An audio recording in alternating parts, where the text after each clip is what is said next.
Hi అండి. నమస్తే. నేను మీ Manasa. Welcome back to M and M's crazy kitchen. ఈరోజు మన కిచెన్‌లో ఎన్నో ఆరోగ్య ప్రయోజనాలున్న జొన్నలతో చేసిన పాప్‌కార్న్ లడ్డు, పంచదార, బెల్లం వాడకుండా చాలా హెల్తీగా ఎలా చేసుకోవాలో చూపించబోతున్నాను. చిన్న పిల్లల నుంచి పెద్దవాళ్ళ వరకు, ఇంకా డయాబెటిక్ పేషెంట్స్ కూడా రోజుకొక లడ్డు తినొచ్చు. సో, లేట్ చేయకుండా ఈ హెల్తీ లడ్డు రెసిపీ ఎలా చేసుకోవాలో చూసేద్దాం రండి. దీనికోసం గిన్నెతో నీళ్లు తీసుకొని స్టవ్ మీద పెట్టి హై ఫ్లేమ్‌లో నీళ్లు బాగా మరిగించాలి. ఆలోపు తెల్ల జొన్నలు తీసుకోండి. నేనిక్కడ ఒక 120 గ్రాముల వరకు తీసుకున్నాను. సో, వీటిని ఒక గిన్నెలో వేసుకొని ఒక 2, 3 సార్లయితే శుభ్రంగా వాష్ చేసుకోండి. ఆ తర్వాత ఇందులోని వాటర్ అంతా కూడా ఫిల్టర్ చేసి పక్కనుంచండి. నీళ్ళు ఇలా తెరల కాగుతున్నప్పుడు మంటని కాస్త తగ్గించి తెల్ల జొన్నలు వేసుకొని మళ్ళీ హై ఫ్లేమ్‌లోకి టర్న్ చేసుకోవాలి. ఇలా ఉడుకుతున్నప్పుడు పైన మనకి ఒక చిన్న డస్ట్ లేయర్ లాగా ఫార్మ్ అవుతుందనమాట. సో, గరిటెతో దాన్ని తీసేసుకోవాలి. మధ్య మధ్యలో కలుపుతూ ఇలా 2, 3 నిమిషాల పాటు జొన్నల్ని బాగా ఉడికించుకోవాలి. జొన్నలు పైకి తేలి ఉడకడం స్టార్ట్ అయిన తర్వాత స్టవ్ ఆఫ్ చేసుకొని ఇందులోని వాటర్ అంతా కూడా డ్రైన్ చేసుకోవాలి. గరిటెతో ఇలా కలుపుతూ ఉంటే అందులో ఉన్న ఎక్సెస్ వాటర్ కూడా కిందకి వెళ్ళిపోతుంది. సో, ఇప్పుడొక కాటన్ క్లాత్ పైన ఈ జొన్నల్ని పల్చగా పరిచి కనీసం 2, 3 గంటల సేపైనా ఆరబెట్టుకోవాలి. ఎండలో అవసరం లేదు. ఇంట్లో ఫ్యాన్ కింద ఆరబెట్టుకున్నా సరిపోతుంది. జొన్నలు పూర్తిగా ఆరిపోయిన తర్వాత స్టవ్ మీద ఒక మందపాటి కడాయి పెట్టుకొని బాగా వేడెక్కనివ్వాలి. ఇప్పుడు ఇందులో కొద్దిగా జొన్నలు వేసి ఒక 10 సెకండ్స్ పాటు కలిపిన తర్వాత హై ఫ్లేమ్‌లో మూత పెట్టి వదిలేసామంటే చక్కగా మనకి పాప్‌కార్న్ అయితే రెడీ అయిపోతుంది. మధ్యలో ఒకసారి గిన్నెని ఇలా కలిపామంటే ఈవెన్‌గా అన్ని చోట్ల కూడా మనకి పాప్‌కార్న్ రెడీ అయిపోతుంది. సో, ఇప్పుడు ఈ పాప్‌కార్న్ అంతా కూడా ఒక ప్లేట్‌లోకి తీసుకొని మిగిలిన వాటిని కూడా ఇదే విధంగా ప్రిపేర్ చేసుకోవాలి. ఇప్పుడు ఈ పాప్‌కార్న్ ప్లేట్‌నైతే పక్కన పెట్టి పూర్తిగా చల్లారనివ్వాలి. పాప్‌కార్న్‌లో ఫైబర్ కంటెంట్ ఎక్కువగా ఉంటుందండి. సో, రోజుకొక లడ్డూ తీసుకున్న మీకు మలబద్ధకం సమస్య కూడా ఉండదు.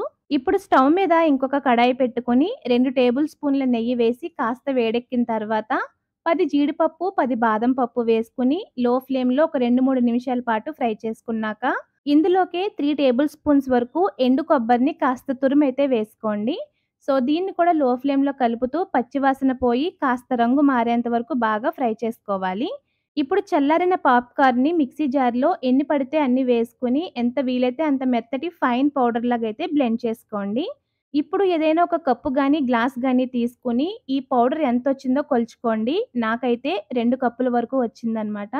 సో, ఈ పౌడర్‌ని పక్కన పెట్టుకొని, మళ్ళీ అదే మిక్సీ జార్‌లో వేపి పొట్టు తీసేసిన పల్లీలు ఒక పావు కప్పు వరకు వేసుకొని ఫస్ట్ బ్లెండ్ చేసుకోండి. ఇప్పుడు ఇందులో నేతిలో వేపి పెట్టుకున్న బాదం, జీడిపప్పు, ఎండు కొబ్బరి కూడా వేసుకొని మళ్ళీ మెత్తటి ఫైన్ పేస్ట్ లాగా బ్లెండ్ చేసి దీన్ని కూడా వేరొక ప్లేట్‌లో వేసి పక్కన పెట్టండి. స్వీట్‌నెస్ కోసం పంచదార, బెల్లంకి బదులుగా నేనైతే డేట్స్ వాడుతున్నాను. డేట్స్‌లోని గింజలు తీసేసి ఇలా ముక్కల్లా కట్ చేసుకోండి. మనం ఫ్లోర్ కొలుచుకున్నాం కదా! అదే కప్పుతో 2 కప్పుల వరకు ఈ డేట్ పీసెస్ అన్నీ మిక్సీ జార్‌లో వేసుకొని మెత్తటి ఫైన్ పేస్ట్ లాగా బ్లెండ్ చేసుకోండి. స్టవ్ మీద మళ్ళీ అదే కడాయి పెట్టుకొని 3 టేబుల్ స్పూన్స్ వరకు నెయ్యి వేసి కాగిన తర్వాత ఈ ఖర్జూరం పేస్ట్ అయితే నేతిలో వేసి ఒక 5 నిమిషాల పాటు బాగా వేగనిస్తే మనకి కాస్త స్మూత్ అండ్ సిల్కీ టెక్స్చర్ వస్తుందనమాట.